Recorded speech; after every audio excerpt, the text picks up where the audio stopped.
Socialization, according to James Henslin, is actually understanding human behavior and keeping it or placing it within its broader social context. However, I wanted to bring um, a more clearer understanding of the socialization process. It's not always easy to understand sociology. However, one can look around and look at the cultural context or the environment and determine what within that environment and social cultural context has influenced who you are today. So, in other words, most people want to know the secret of how they became the person that they are today. Not necessarily a secret, but the hidden influences of how you have become the person that you are today, and how important it is to society that you wake up to this knowledge, that you have the power to change the world around you and the world that you live in, because there are many worlds. There is the larger scope of the global world, the world within your country, your culture, your environment, your social world, your family, your personal individual work perspective on what your world is like. And these all influence who you become. However, ignorance has been used in so many negative connotations that ignorance, it can be an offensive word, but ignorance should not be looked at as a negative word in the context of socialization, because ignorance is a social phenomena that institutions hope you never wake up from, that have been created by institutions of education and learning. And so it's easy to keep people going along this with their daily lives and not complaining about the institutions that control every aspect of their lives than it is to explain to them why conformity is important to the orderliness of human interaction in society, hence social order and the legal system, stabilization.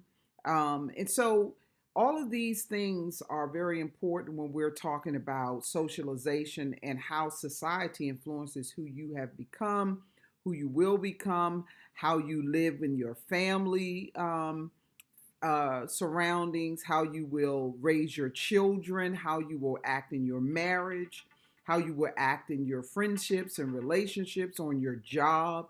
Your socialization process influences all of this. And so society does not provide um, the ability and the equality for all of its citizens, um, and neither does we one suggest that it should. So everything that you need to become who you are, you may not have access to all the tools to become the person that society expects you to be. Some citizens are even blocked from accessing the means of reaching even the American dream, much less reaching and following the norms of society. For many of our citizens, the path to deviance becomes broader and even more plausible, accessible. Deviance is basically anything that you do that goes against what society has said is a norm. And so, while some sociologists might say deviance is not criminal, all deviance is not criminal, and all crime is not deviance. And that's a true statement. The average criminal in society, in a given society, with some exceptions, fall into the trap of keep wanting to keep up with the Joneses by any means necessary. So, in other words, everything about socialization is supposed to provide you with what is necessary to lead a life of orderliness, normalcy, and the expectations that that society has set up for its citizens. And so there are four paths to deviance. And depending on which of those areas that you have actually been socialized to use as a tool to get you through the passage of life, basically, it becomes very relevant for you to understand which one of these paths are you following of deviance, which one of these paths are you actually responding to that does not meet the norms of the society in which you live. And basically, socialization says, listen, I will basically, society will basically give you all the tools that is necessary and give you access to every agency that it has created to help you become a working, contributing member of the society in which you live. And so socialization is basically the tool that helps you get to that point. And so it's not always easy to live up to what society has set up as a norm. Okay. Another example is white collar crime. It's not necessarily a deviant, and selling drugs and getting caught with a quarter ounce demands a greater degree of institutional control. So you got some people in society who are in the higher echelons, because we live in a stratified society basically. And so when you're in the highest stratus of your society, that means you up there with the Joneses. The law deals with you from a certain perspective. And then there's also the lower stratifications, where those who are working class, blue collar, the poor, they all fall into the lower class. And so they become more deviant to society than those are in the upper class. And so what does all of this have to do with socialization? It all has to do with socialization because the systems in which you live, they control how you live in society, and they also influence how you live in society. And in some cases, they determine where you're going to live in society. So they decide your social location. And so for some people, you're socialized to be hungry, to be jobless, to be illiterate. And when you are hungry, jobless, and illiterate, you have a tendency to be more deviant. And so that brings you more negative sanctions. And so society is not always equal, or the influence of society is not always equal, it's not always fair, but yet and still, all of us are victims or victors of the societies that we live in. And unless you have an understanding of what it means to have social mobility, which means that you have the ability to rise above the level of socialization that you were given and to break out of some of the environmental influences that are around you, then you can come up and maybe perhaps come out of some of the areas where you were socialized to live in, and we call that resocialization. And so society have some who are always on the bottom looking up, and they are always restrained. They have strains on them and don't always understand, why is it so hard for me to get out of this particular environment or to come up into a different environment? Why is it hard?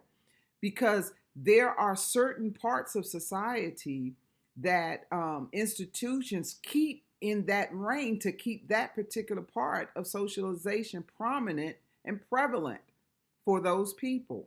So a lot of us might look at it as history, as inheritance, as traditions, but no, that has to do with how you're being socialized, because you don't have to always follow the history of your family. You don't always have to follow the traditions of your family. But then the whole process of socialization creates your reality. And society wants to control every aspect of how you relate to the world around you. This is not mind control or some sort of evil plan being devised of some secret elitist group. This process of socialization is necessary for the orderliness of human interactions. And without it, we will be living in an uncivilized society, some would say. And to deviate just a little bit, socialization is in every religious creation story. It's in every religious book or um, story or mythology or of any kind. Let's just take the Christian Bible that in the beginning, in Genesis, it begins the socialization process because it turns chaos into order. And then once the order is set, you are given rules and regulations that help you remain within the norms of what that particular creation story say you have been created for.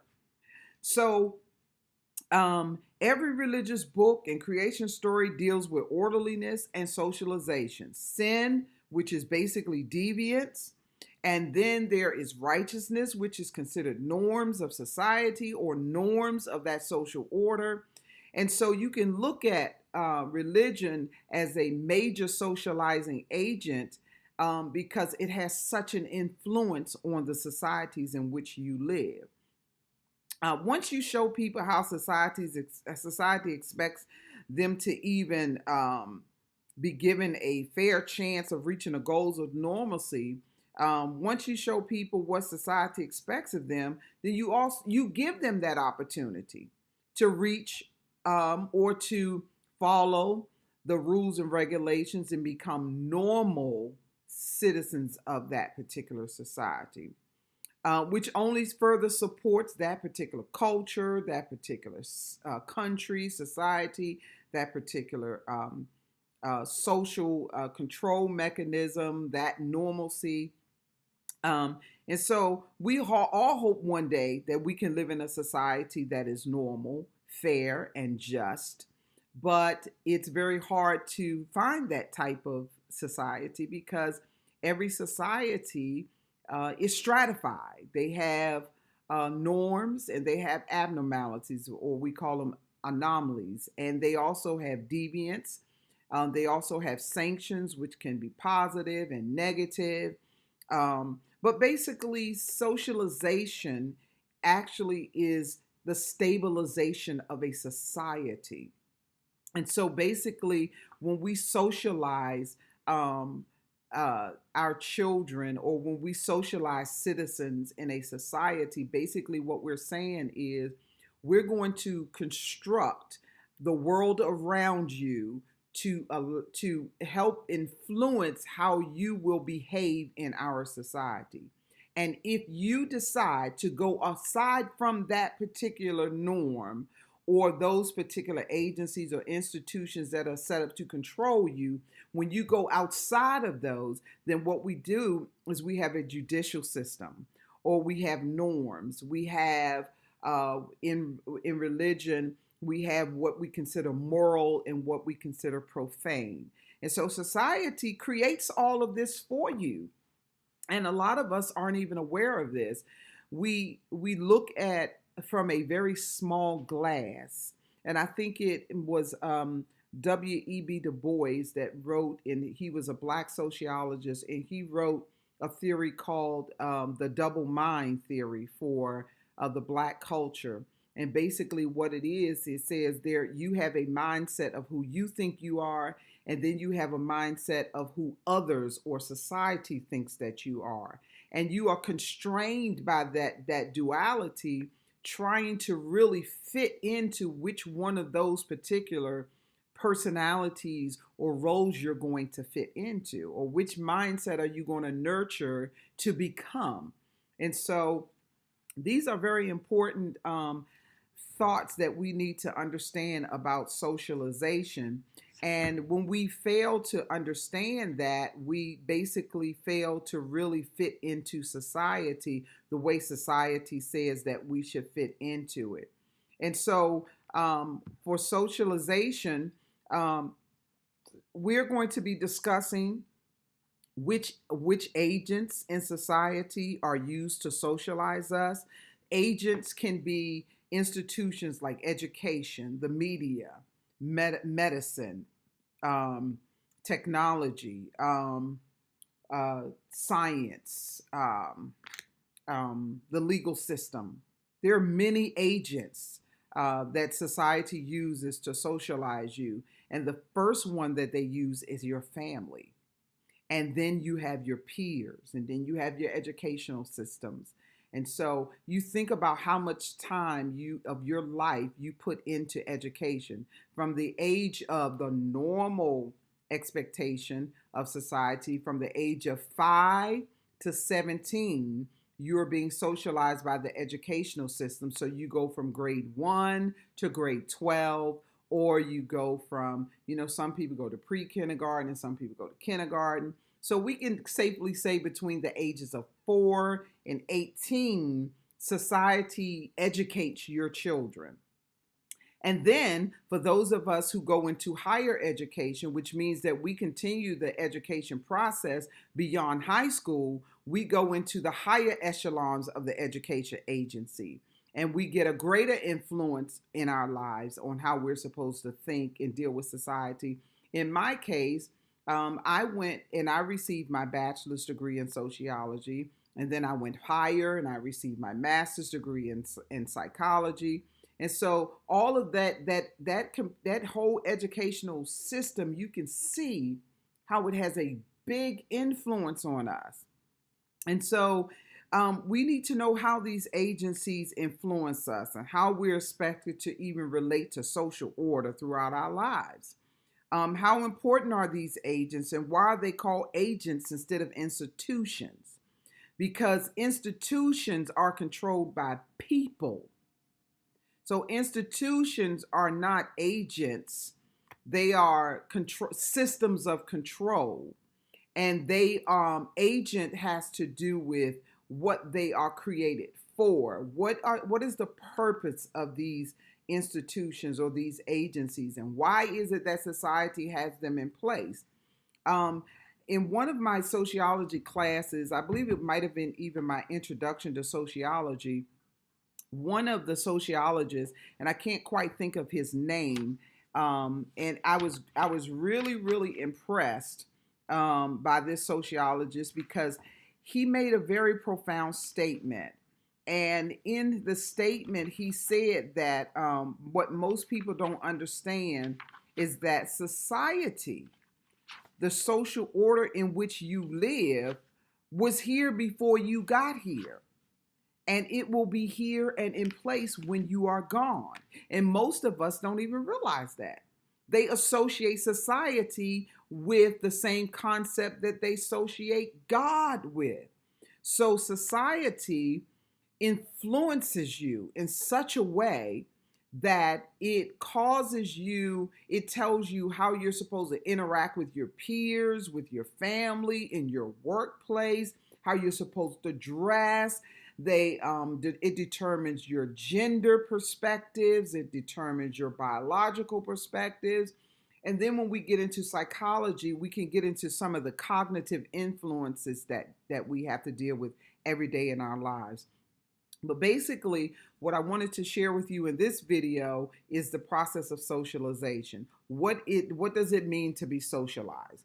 How are we socialized? Under what circumstances does socialization influence us? Socialization influences us through change, through our life world. Our life world is basically our personal world, our personal environment. We're socialized through institutions, interactions, how we interact with one another, group theory. We're socialized through conformity, agents that help us conform to norms. We're socialized through orderliness. How are we to continue to, what is order? What does society say order is? We're socialized to be stabilized. We don't want uncouth or uncivilized people in our societies disrupting order or being chaotic. That's why a lot of times when you see people marching and people disrupting workplaces where they are protesting, or they consider themselves doing walkouts on their jobs, And so society doesn't like that. It doesn't like that because it disrupts the order of things. And the media, we're not even going to talk about how big the media is and how the media influences who you become and who you are. That is a whole nother subject. And then now we also have to deal with technology, the technological age. And so social order, we're dealing with social order, which includes our judicial system, stratification, higher deviance, which is lower. We deal with norms, roles, strains, sanctions, negative and positive, social mobility. Um, One of the other big things that I think is important for us to realize is that socialization informs our reality. Now, some of you may not believe that, or you may no, it doesn't. Yes, it does. What you see, what you experience, what you deal with, what influences you, influence what you consider to be reality. It also influences how you relate to people. Even in marriage, you bring two people together who have been totally socialized differently, and they clash because they don't really understand how important how group theory influences how they act when they switch groups. You go from home, your family, to a marriage, or you might go from your family into a relationship with someone, and then you determine through years or months of dealing with that person, to whether or not you want to marry them or whether or not you think they will be a good life partner. And society expects you to marry someone who will continue to help you become socialized to the norms of society. And so there are so many different rules and regulations about, what these norms are. It becomes very difficult for couples to stay together. We also have what we consider agencies that help us maintain control of ourselves, which we will get into the cognitive portions of psychology and how important it is to be normal, because there is normal psychology or normal cognition, and then there's abnormal cognition. So it's a lot of things that we're dealing with here. And then we're dealing with the rite of passage. I think socialization should be taught because it can become a rite of passage from the different developmental stages that we go through to adulthood. Because also, even in adulthood, we are still being socialized. Once you become an elder or a senior, there's another level of socialization. And so we'll get into all of that as we go. But also, as I stated earlier, and I'm going to close out in the next minute or so with this particular topic, because we'll be talking about socialization throughout this process. And so one of the things we want to remember is that every agent, even religion is one of the major influences of how we are socialized. And you'll find that a lot of the sociologists were either philosophers or they were religious, in some type of religious institution, Protestantism. They were probably into Catholicism. They were probably went to some religious institution where they became had a lot of influence through theology.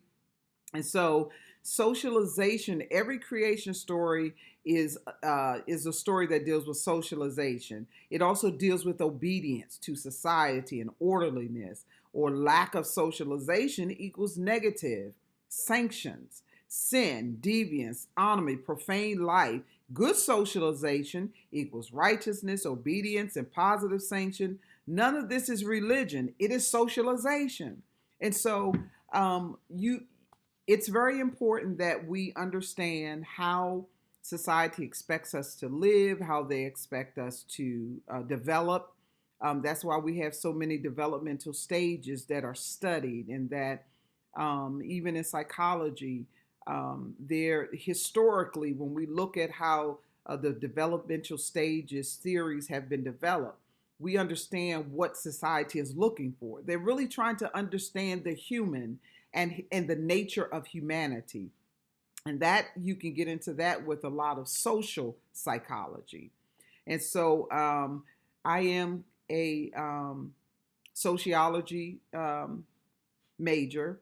I don't consider myself a sociologist because I try to leave that title to those who have gone into even higher education, which they consider to be, quote, when you get up in the PhD levels of education, you're getting into another level of understanding and education, and they call them sometimes secret knowledge. And so, with my master's degree in psychology, I still have not touched the realms of psychology that the PhD levels of students have touched. And so I'm going to try to keep my teachings and my series within the realm of my level of education. And so, those of you who are listening, if there's anything you would like to add, please add them in the comments below. If there's any questions you have, please put them in the comments below, and we will do everything to try to answer those questions. And even if there's something that I said that may be conflicting or you didn't quite understand and you need further clarity, please feel free to put that in the comments below. And I will be more than glad to talk a little more broadly on that particular topic and to help you get to a better understanding of what it means to be socialized. And so, from this perspective, our next topic is going to be entitled Born to Perform. That means that we are born into society. And because we're born into society, and society then takes over socializing us, that socialization is supposed to influence how we perform. And so we are all born to perform. And some of us have become performers rather than being influenced to perform in society on a normal level. We have become performers. And so, that's a whole nother topic which we will get into later. And I would just like to thank you for stopping by and for listening to this small teaching. And we will see you in our next video series. Again, thank you from the Psychotic Sociologist.